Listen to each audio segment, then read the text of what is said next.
प्रधानमंत्री जी ने जब ऑल पार्टी बैठक को संबोधित किया तो उन्होंने एक ऐसा बयान दिया जिससे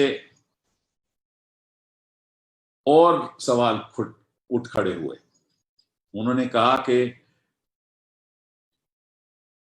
no one has entered our territory, कि कोई भी हमारी जमीन पे सरहद के पार कोई भी नहीं आया और आज के दिन कोई वहां है भी नहीं और किसी ने भी किसी को पोस्ट का कब्जा भी नहीं किया।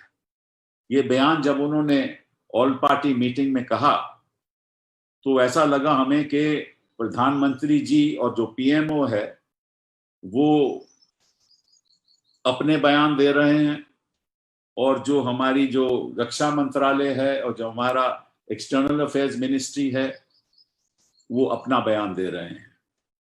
असलियत तो ये है कि कर्नल संतोष बाबू की जान चली गई। असलियत तो ये है कि 19 जवानों की जान चली गई। हमारी धरती सरहद पे हमारी सिक्योरिटी की हिफाजत करते हुए जान चली गई।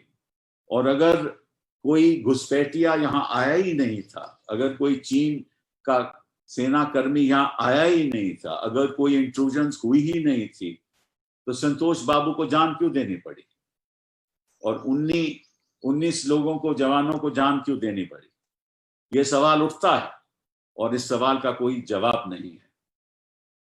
जब जब भी चीन ने हमारे सरहद पार करके प्रयास किया कि हमारी जमीन पे कब्जा करे, 53 साल में जब जब भी ऐसा हुआ, चाहे वो 1967 में नाथुला में हुआ या चाहे वो 86 में सुमदोरोंगचू वैली में हुआ, चाहे वो 2013 में देप्सांग वैली लद्दाख में हुआ, जब जब भी ऐसा हुआ तो हमने कड़ा जवाब उनको दिया।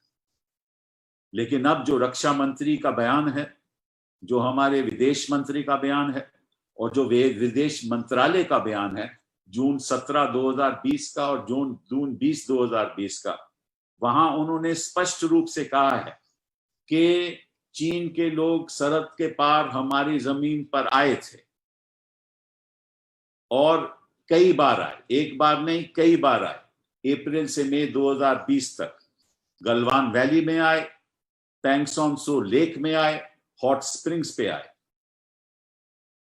और अगर ऐसा हुआ और प्रधानमंत्री जी हमारे कहते हैं कि कोई लोग आए ही नहीं, तो क्या हमारे संतोष बाबू ने जान ऐसे ही दे दी? हमारे 19 जवानों ने अपनी जान ऐसे ही, अपनी कुर्बानी ऐसे ही कर दी? ये बड़ी दुख की बात है कि प्रधानमंत्री जी ने ऐसा बयान दिया कि कोई घुसपैठिया, कोई चीन का जवान हमारे इस तरफ आया ही नहीं और उधर है भी नहीं। तो इसलिए जो हमारी डिफेंस फोर्सेस हैं, आर्म्ड सर्विसेज हैं, हमारे वेटरन्स हैं, जिन जवानों की मृत्यु हुई, जिन जवानों ने कुर्बानी दी, उनके परिवार अब पूछते हैं कि आप बताइए प्रधानमंत्री जी, क्या चीन ने ऐसा कोई काम किया कि हमारी धरती पे आकर उन्होंने कब्जा करने की कोशिश की? इसका अब हमें जवाब चाहिए। अब हमारे जो सिक्योरिटी एक्सपर्ट्स हैं, जो आर्मी के जनरल हैं, जो सैटेलाइट इमेजरी दिखाती है, वो साफ तौर पे ये दिखाती है कि चीनियों ने इस पार LAC के इस पार आकर कब्जा करने की कोशिश की और कब्जा किया। पैंगसोंग सो लेक एरिया में 8 किलोमीटर तक अंदर आए, 60 परमानेंट स्ट्रक्चर्स उन्होंने बना दिए वहां और बंकर बनाए, बोट पैड बनाए और वहां बैठे हुए हैं।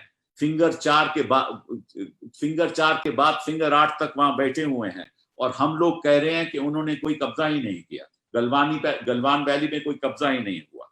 तो प्रधानमंत्री ने ऐसा क्यों कहा और हमारी 20 जवान, एक कर्नल उनमें से क्यों उनको ये सुप्रीम सैक्रिफाइस करनी पड़ी? और हमारे 85 जवान घायल भी हैं, उनको घायल क्यों होना पड़ा? और फिर 10 जवानों को कैप्चर भी किया, 10 अफसरों को कैप्चर भी किया चीन ने, वो वापस भी उन्होंने दे दिए हैं, वो अफसर वापस भी कर दिए हैं। इसकी जरूरत क्या थी? अगर चीन की जो आर्मी है, चीन के जो जवान है, वो इस तरफ नहीं आए, सरहद के इस तरफ नहीं आए।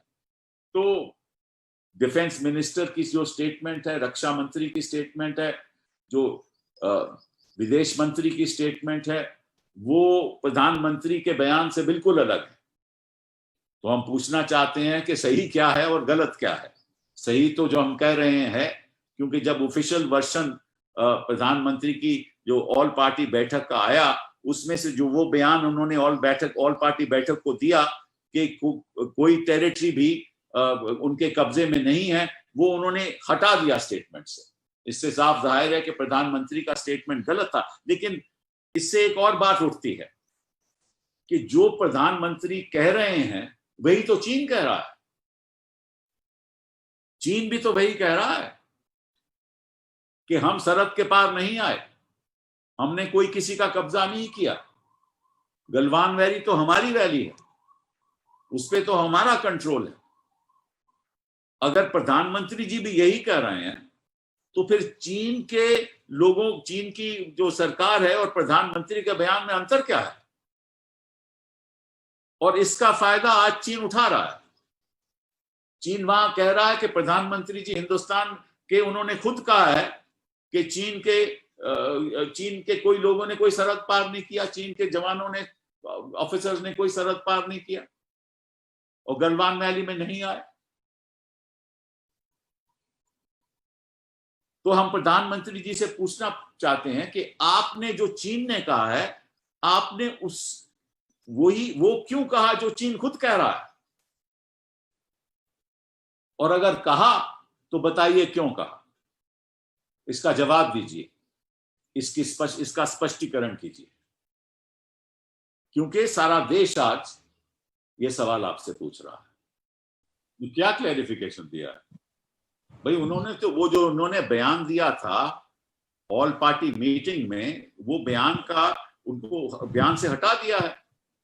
क्लैरिफिकेशन हमें ये चाहिए कि प्रधानमंत्री जी आपने ऐसी बात क्यों कही, क्योंकि वो जो आप कह रहे हैं वही तो चीन कह रहा है। इसका आप स्पष्टीकरण दीजिए। चीन इसका फायदा उठा रहा है। अंतरराष्ट्रीय स्तर पे चीन यही कहेगा कि जो प्रधानमंत्री ने कहा है वही तो हम कह रहे हैं, कि हमारी तरफ से कोई एलएसी का उल्लंघन नहीं हुआ, हमने किसी ने सरहद पार नहीं की, एलएसी का उल्लंघन नहीं हुआ। इसका स्पष्टीकरण चाहिए। देखिए, जहां तक, देखिए आपको याद होगा कि नवाज शरीफ को ये गले मिले, नवाज शरीफ को गले मिलाया और प्रेसिडेंट शी को झूला झुलाया, यही हुआ ना। और फिर उन्होंने बयान दिया, हमारे प्रधानमंत्री जी ने, कि जो मेरा शी के साथ जो संबंध है ना, वो खास है, वो बहुत खास संबंध है, मतलब कि आम संबंध के जैसे नहीं है, वो आम संबंध प्लस है, ये उन्होंने बयान दिया। अब अगर कोई देश और की कोई भी सरकार अनुभवी होती, वो समझ जाती कि पीठ पे हाथ थपथपाने से और किसी का नाम लेने से और खुद ही बयान देने से कि बड़ी भारी हमारी रिलेशनशिप है, इससे राजनीति नहीं होती। आज के दिन मैं प्रधानमंत्री जी से पूछना चाहता हूं, आपके प्रेसिडेंट ट्रंप के साथ कितने अच्छे संबंध हैं? आप कहते हो ना बहुत अच्छे संबंध हैं। क्या प्रेसिडेंट ट्रंप की कोई बयान आया आपके पक्ष में? क्या दुनिया में किसी देश के राष्ट्रपति का, किस प्राइम मिनिस्टर का आपके पक्ष में बयान आया? बताइए। अगर आप यही बातें सलाह के साथ करते, कुछ हम लोगों को पूछ लेते, शायद हमने देश चला के दिखाया है कि कैसे देश चलाते हैं। पिछले 6 सालों में जिस तरह से आपने देश चलाया और जिस तरह से आज हम इस स्थिति पे पहुंचे हैं कि कोई भी पड़ोसी देश हमारे साथ नहीं है, कोई भी पड़ोसी देश। आज नेपाल लाल आंख दिखा रहा है, और आप कहते हैं कि आप बातचीत करेंगे। आज चीन घुस आया तो आप कहते हैं बातचीत करेंगे, और फिर खुद अपनी तारीफ करते हैं कि मेरे बड़े अच्छे संबंध हैं। तो ब्रह्मचलानी ने सही कहा है कि आप जब सत्ता पक्ष में बैठे हुए हो, आपको कूटनीति का और अपनी रक्षा, देश की रक्षा करने का कोई अनुभव ही नहीं, और जिस तरह से आप बयानबाजी कर रहे हो उसका फायदा भी चीन को हो रहा है। हमसे पूछ लेते तो शायद थोड़ा बहुत हम आपको बता देते कि क्या करना चाहिए। नेशनल दस्तक की आपसे गुजारिश है कि अगर इसको बचाना चाहते हैं तो नेशनल दस्तक को सब्सक्राइब करने के लिए रेड कलर के सब्सक्राइब बटन को दबाएं, फिर बेल आइकन की घंटी दबाएं। नेशनल दस्तक को बचाने के लिए बहुत जरूरी है कि हर खबर को शेयर करें, लाइक करें, कमेंट जरूर करें।